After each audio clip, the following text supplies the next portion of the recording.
Hello youth, hope you guys are doing well. I hope this video is finding you well and you've been enjoying some more of that fall weather. It is turning, the leaves are turning, the rain has been here. It's been nice to get some rain, and I just hope that y'all are doing well with that and getting back to school.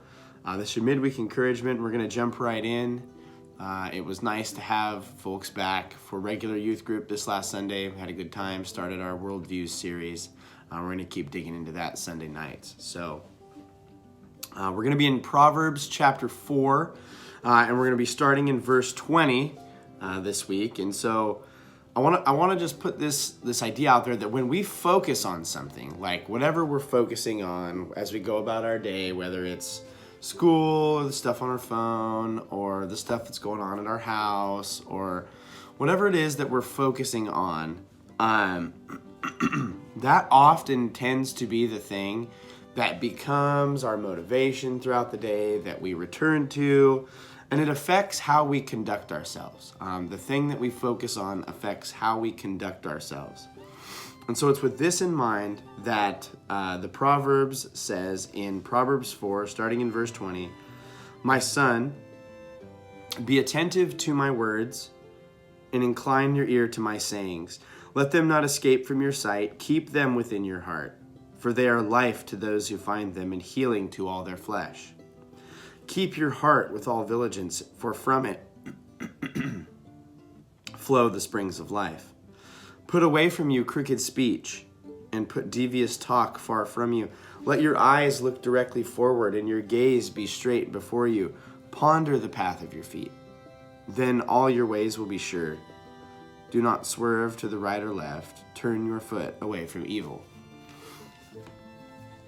So there is yet another call to be attentive to this wisdom, this godly wisdom. It says, incline your ear.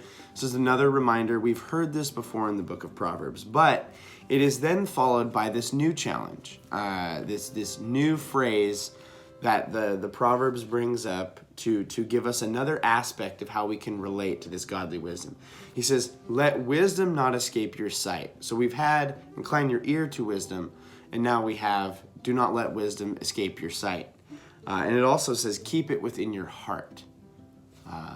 And so if something doesn't escape your sight, that means that you put it before you frequently. You're able to look on it. You're able to reflect on it as you go about your day.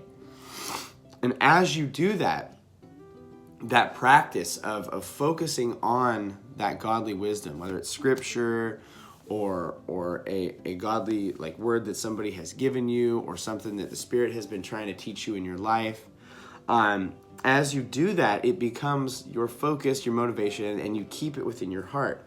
So why do we do that? The Proverb says because this wisdom, it is life-giving and it brings healing to who we are. To those who find and experience this godly wisdom, they have experienced this life-giving properties of godly wisdom, of pursuing that wisdom. We're encouraged to keep this wisdom in our hearts, in all diligence, for from there, it says, will flow springs of life.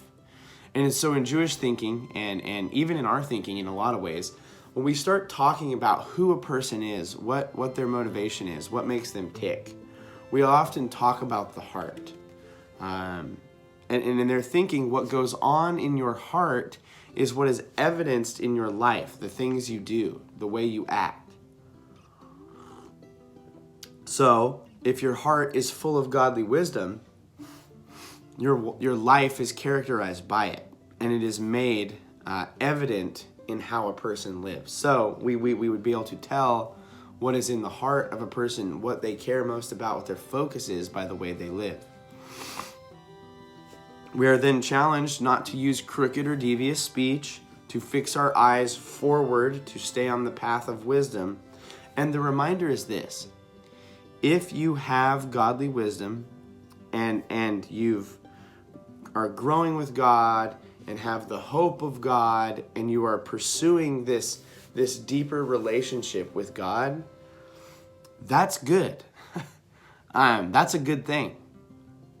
But we still have the task of continuing to pursue that. Because there's a lot of times where we'll be pursuing God and we'll be digging into godly wisdom, and then we'll go, I mean, I did it. So I can not right now. I don't have to be doing it right now. Like, it's my 15-minute break at work. Like, why do I need to be thinking? We all do it. But we still have this task to continue to pursue this godly wisdom. And it says that failing to do so, we'll find that wisdom is unseated from our heart a bit. Because, it says, put away your crooked speech, put devious talk far from you. When we lose our focus on the wisdom of God, something else will find its focus there as well, in its place. Failing to do so, wisdom becomes unseated from our heart a bit, and it is from out of our heart that we find the source of who we really are, the evidence of what we're caring about, what drives us. So I would encourage you, spend time with godly wisdom, however that is for you, however that looks. Spend time reflecting on, thinking on godly wisdom. If you read it in the morning, return to it throughout the day. Take a minute, even if it's just to look at it for a couple minutes. Refresh yourself. Keep it at the front and at the forefront of what you look at throughout the day. And then I would also encourage you to take time to pray about those things. Say, hey, so what I'm reading, and this is what I feel like I'm getting from it. Can I get something more? Can I get something different? How can this be used to show me godly wisdom in a new way today? So I hope that is an encouragement to you and a little bit of a challenge there. I hope you guys have a good rest of your week. We will see you Sunday at 4 or earlier for church if you desire. Love to have you there. Take care, guys. We love you, and we'll see you soon. Bye.